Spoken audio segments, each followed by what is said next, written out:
أعوذ بالله من الشيطان الرجيم بسم الله الرحمن الرحيم وإنك لعلى خلق عظيم وقال النبي صلى الله عليه وسلم لا يؤمن أحدكم حتى أكون أحب إليه من والده وولده والناس أجمعين أو كما قال عليه الصلاة والسلام তাওহীদি জনতা আজকে আমাদের রক্তে আগুন লেগেছে বারবার দেখা যায় আমাদের বাংলাদেশ সহ আমাদের বিশ্ব নবী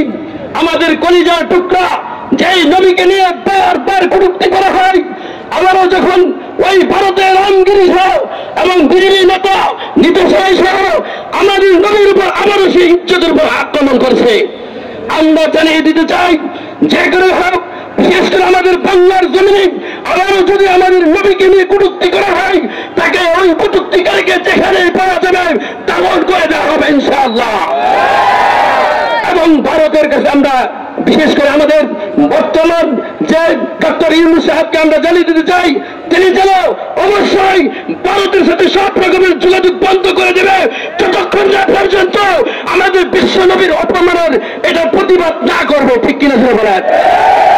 আখির দাওয়ানা আলহামদুলিল্লাহ।